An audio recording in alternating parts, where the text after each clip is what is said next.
क्या होगा जब एक साइंटिस्ट कपल अपनी बनाई नई इन्वेंशन से टाइम ट्रैवल करते हुए पूरे 60 साल फ्यूचर में पहुंच जाते हैं। ऐसा भविष्य जो कि उनके अपने समय से बहुत अलग था। ऊपर से दोनों ने अब तक इंसानी इतिहास की सबसे बड़ी खोज कर ली, यानी कि अब वे किसी भी टाइम में जाकर कुछ भी बदल सकते हैं। अब इससे आगे क्या होगा, सब कुछ चलिए शुरू से जानते हैं 2025 के latest time travel sci fi movie Over Times में। कहानी की शुरुआत साल 1966 से होती है, जहां नोरा नाम की एक फिजिक्स प्रोफेसर अभी अपने कॉलेज में जाकर क्लास लेने लगी। आज वो अपनी क्लास में सबको वर्म होल्स के बारे में सिखाती है। कैसे उसने अपनी पर्सनल रिसर्च से पता कर लिया कि हर 30 साल के अंतराल में यूनिवर्स के स्पेस टाइम में वर्म होल्स क्रिएट होते हैं और हर 30 साल में बने ये वर्म होल्स बहुत थोड़े टाइम के लिए एक्टिव रहते हैं। यानी कि अगर वे खास मशीन बना ले तो वे इस छोटी सी विंडो के दौरान फ्यूचर या पास्ट कहीं भी टाइम ट्रैवल कर पाएंगे। दरअसल नोरा एक प्रोफेसर होने के साथ साथ वैज्ञानिक भी है। वो अभी अपने पति हेक्टर के साथ मिलकर अपने घर पर ही एक टाइम मशीन बनाने पर रिसर्च कर रही थी, इसलिए उसे वर्म होल्स और स्पेस टाइम की इतनी नॉलेज है। आज भी जब नोरा की क्लास खत्म हुई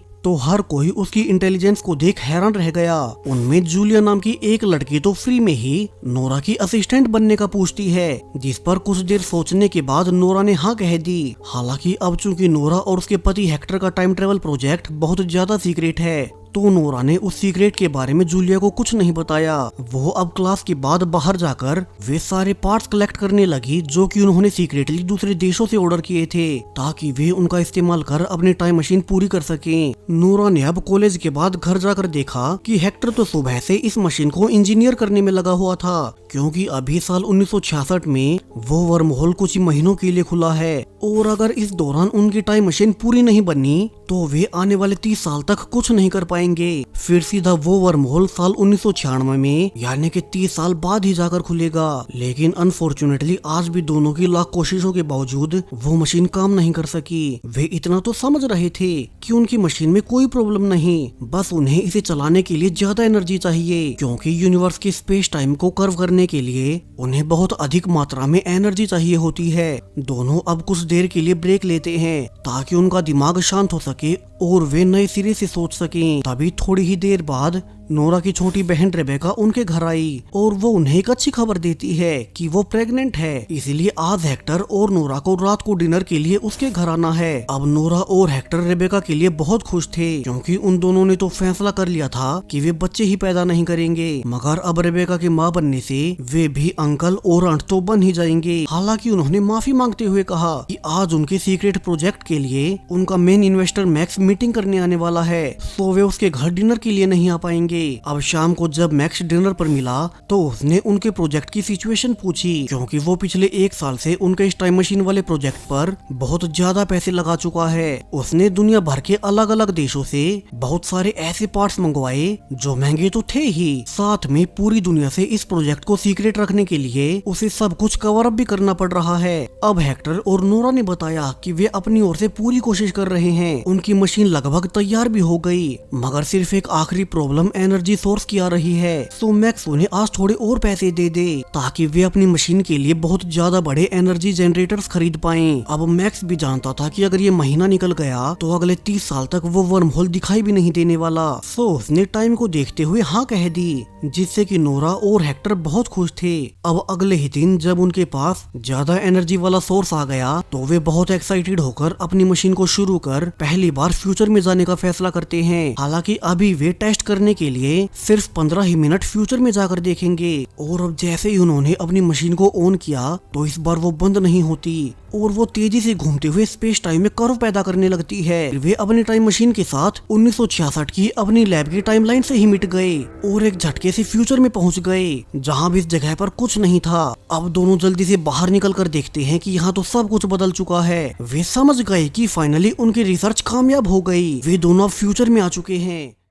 अब उनकी खुशी का कोई ठिकाना नहीं रहा। उन्हें पता था कि उन्होंने दुनिया की अब तक की सबसे बड़ी खोज कर ली है। अब पास्ट, फ्यूचर या प्रेजेंट सब कुछ उनके हाथों में होगा। लेकिन तभी उन्हें याद आया कि उन्हें तो फ्यूचर में सिर्फ 15 मिनट ही आगे आना था, और अब आसपास का सब बदलने से ये तो क्लियर है कि वे 15 मिनट नहीं कुछ ज्यादा ही आगे आ गए। और तभी उनका ध्यान अपनी मशीन के ट्रांसमीटर पर जाता है, जो कि उनके मशीन की सही लोकेशन और टाइम सेट किया करता था। वो अब इस समय यात्रा के दौरान पूरी तरह से बर्बाद हो गया, यानी कि इसी की वजह से वे गलती से कुछ ज्यादा ही फ्यूचर में आ गए। तो अब वे फैसला करते हैं कि वे पहले इस ट्रांसमीटर को ठीक कर वापिस से अपने रियल समय में चले जाएंगे, क्योंकि अगर यहाँ फ्यूचर में किसी ने उनकी टाइम मशीन को देख लिया तो कहीं उनका आइडिया चोरी न हो जाए। दोनों अब जल्दी से अपनी टाइम मशीन को एक प्लास्टिक शीट से कवर कर आसपास की मार्केट में जाने लगते हैं, ये जानने के लिए कि वे फ्यूचर में कितना आगे आ गए। वे आगे जाकर देखते हैं कि अब इस समय में बहुत एडवांस गाड़ियां आ चुकी हैं। आसपास के ग्रोसरी स्टोर्स पूरी तरह से ऑटोमेटिक हो गए।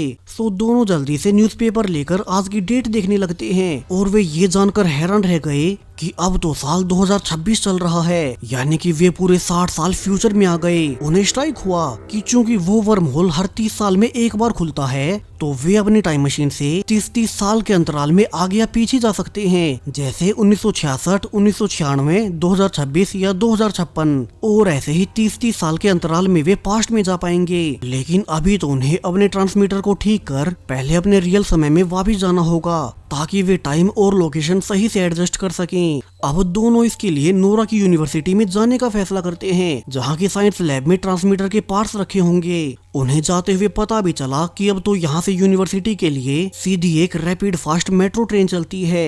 वे इस समय की एडवांस टेक्नोलॉजी को देख बहुत प्रभावित हुए कि अब तो किसी को पैदल चलने की कोई जरूरत नहीं, ट्रांसपोर्ट सिस्टम एकदम टॉप नॉच पर पहुँच चुके हैं। दोनों सब कुछ नोटिस करते हुए आखिरकार यूनिवर्सिटी तक पहुँच ही गए। यहाँ उन्होंने ध्यान दिया कि अब यूनिवर्सिटी में हर तरफ वोक और फेमिनिस्ट नारे लिखे हुए थे। अब हेक्टर और नोरा जिस समय से आए हैं, तब तो वहाँ की पूरी सोसाइटी कंजर्वेटिव आइडियोलॉजी रखा करती थी। खैर, दोनों इस पर ज्यादा ध्यान न देते हुए आगे बढ़ने लगे, और वे लैब वाले कमरे का ताला तोड़कर अंदर घुस जाते हैं। लेकिन तभी बाहर से 2 गार्ड्स ने आकर उन्हें अरेस्ट कर लिया। उन्हें लगा कि ये दोनों चोरी छिपे यूनिवर्सिटी में घुसकर सामान चुरा रहे होंगे। अब हेक्टर उन्हें अपना आईडी कार्ड देकर समझाने की कोशिश भी करता है कि नोरा पहले यहाँ काम कर चुकी है, लेकिन अब सरप्राइजिंगली गार्ड्स नोरा का नाम सुनते ही बोले कि वो तो कभी बहुत पहले इस कॉलेज में पढ़ाया करती थी, और वो साल 1966 में ही अपने पति हेक्टर के साथ कहीं मिसिंग हो गई। अब हेक्टर ने कहा कि वे कहीं मिसिंग नहीं हुए थे, वे तो टाइम ट्रेवल कर प्रेजेंट टाइम यानी कि साल 2026 में आ गए हैं,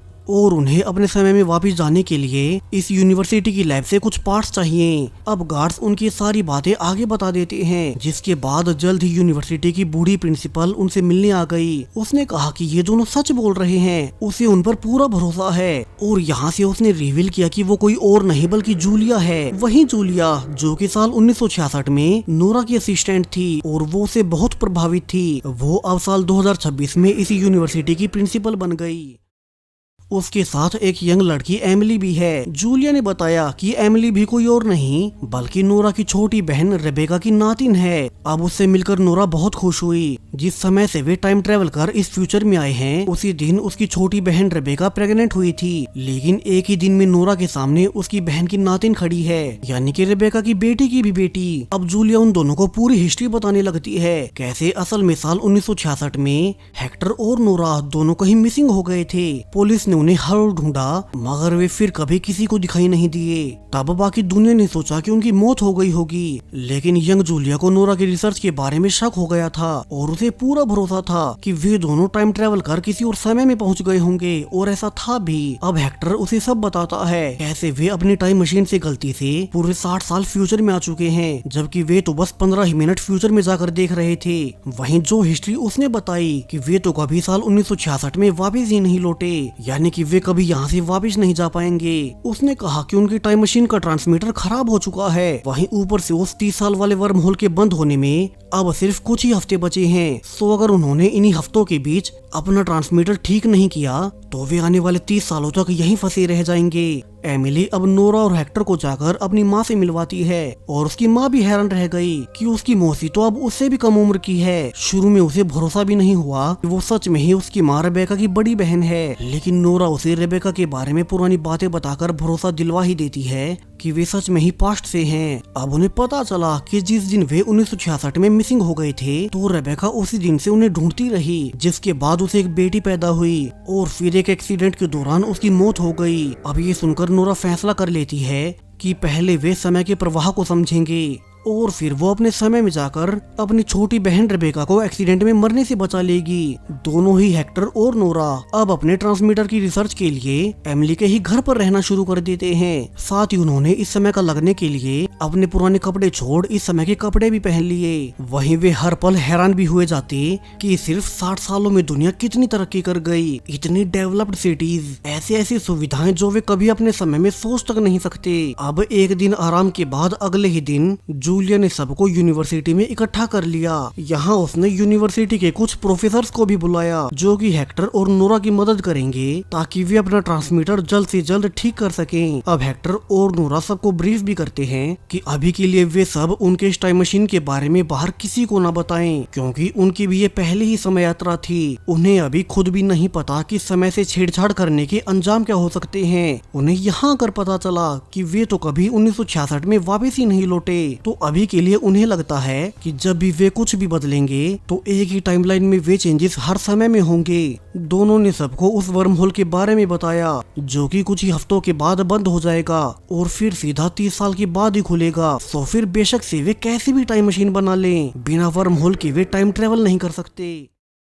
यानी कि उन्हें जल्द से जल्द उनके ट्रांसमीटर को ठीक करना होगा और फिर वे पास्ट में जाकर टाइमलाइन को फिर से चेंज कर देंगे, तभी कुछ कंफर्म हो पाएगा कि यूनिवर्स का स्पेस टाइम काम कैसे करता है। अब सभी हेक्टर और नोरा को यूनिवर्सिटी की लैब का एक्सेस दे देते हैं जहाँ की वे उनकी टाइम मशीन भी उठा लाए और यहीं से वे रिसर्च कर ट्रांसमीटर को ठीक करने की कोशिश करेंगे। हेक्टर और नोरा को ये जानकर भी हैरानी हुई कि अब इंटरनेट के होने से लोगों को इन्फॉर्मेशन लेने के लिए कहीं फिजिकली नहीं जाना पड़ता, वे घर बैठे कुछ भी सीख सकते हैं। दोनों आने वाले 2 दिनों तक अपनी मशीन को रिपेयर करने में लगे रहे, लेकिन अनफॉर्चुनेटली वो मशीन चालू ही नहीं हुई। दोनों बहुत हैरान थे कि 1966 में तो ट्रांसमीटर बिल्कुल सही काम कर रहा था, तो अब जब उन्होंने उसके सारे पार्ट्स बदल दिए, बल्कि उन्होंने उसमें अपग्रेडेड पार्ट्स लगा दिए, तो भी उनकी मशीन काम क्यों नहीं कर रही। अब दोनों को ऐसे परेशान देख एमिली उन्हें कुछ देर रेस्ट करने को कहती है, क्योंकि वे पिछले 2 दिन से कहीं बाहर भी नहीं निकले और उनके लगातार काम करने से उनकी हेल्थ खराब होते जा रही थी। तो एमिली ने कहा कि वो आज एक पार्टी में जा रही है, तो क्यों न वे दोनों भी उसके साथ चलकर आज के समय की पार्टी को एंजॉय करें। फिर वे कल सुबह एक फ्रेश माइंड के साथ आएंगे। दोनों इसके लिए मान गए, क्योंकि वे भी वापस अपने समय में जाने से पहले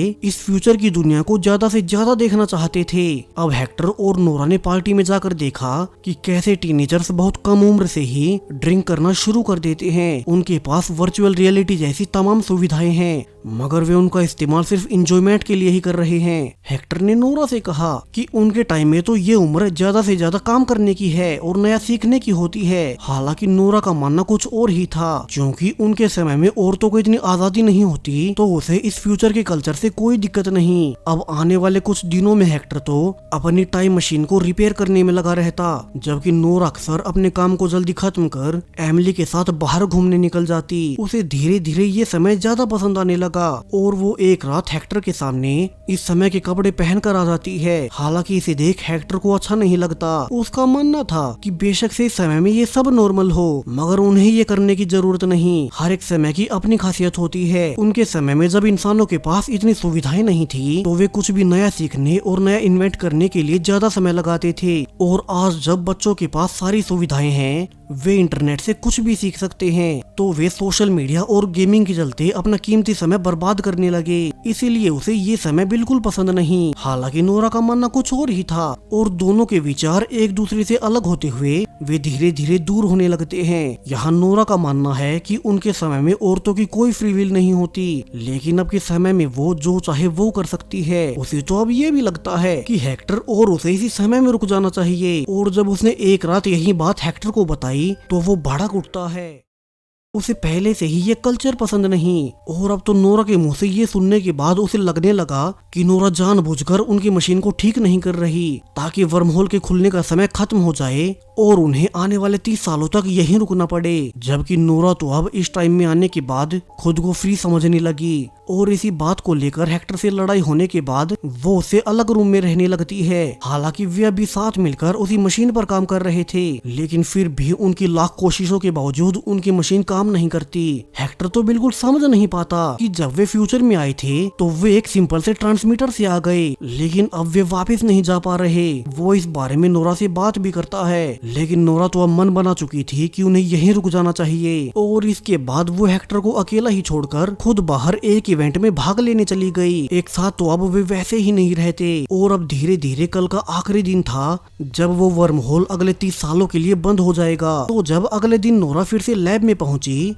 तो उसने देखा कि अब सरप्राइजिंगली यहाँ वो टाइम मशीन और हेक्टर दोनों ही नहीं थे। उसने देखा कि यहाँ तो हेक्टर ने उसके लिए एक नोट छोड़ रखा है। उसमें हेक्टर ने लिखा था कि उसने फाइनली कल पूरी रात रिसर्च करने के बाद पता कर ही लिया कि क्यों उनकी टाइम मशीन इस समय में आकर काम नहीं कर रही थी। दरअसल जब वे साल 1966 में टाइम ट्रेवल कर रहे थे तब उस समय में फोन या इंटरनेट के सिग्नल्स तो हुआ ही नहीं करते थे, इसीलिए उस समय उनकी मशीन का सिंपल सा ट्रांसमीटर बहुत आसानी से काम कर गया। लेकिन अब साल 2026 में बहुत सारी एडवांस टेक्नोलॉजी आ चुकी है। पूरी दुनिया इंटरनेट, सेल फोन्स इत्यादि का इस्तेमाल करते हैं, तो इसी कारण इस समय में इतनी ज्यादा सिग्नल्स होने से उनका ट्रांसमीटर स्पेस टाइम में लोकेशन मैप नहीं कर पा रहा था। और जब उसने यही नोटिस कर एक सिग्नल जैमर का इस्तेमाल किया तो फाइनली उनकी टाइम मशीन काम कर गई, क्योंकि उनके ट्रांसमीटर को सिर्फ खाली स्पेस चाहिए था जहाँ की इस मशीन के अलावा और कोई सिग्नल ना हो। नोरा ने आगे पढ़ा कि हेक्टर ने फाइनली आज के आखिरी दिन जब वो वर्महोल बंद होने वाला था तो उसने मशीन को फिर से चालू कर ही लिया। लेकिन जब वो नोरा को इसके बारे में बताने के लिए फोन कर ही रहा था कि उसे रियलाइज हुआ कि नोरा तो अब इस समय से जाना ही नहीं चाहती। यहाँ इस टाइम में आने के बाद उनमें बहुत दूरी आ गई। सो उसने नोरा की खुशी की खातिर फैसला कर लिया कि वो उसे यहीं इसी समय में छोड़कर खुद अकेला अपने रियल टाइम में वापस चला जाएगा।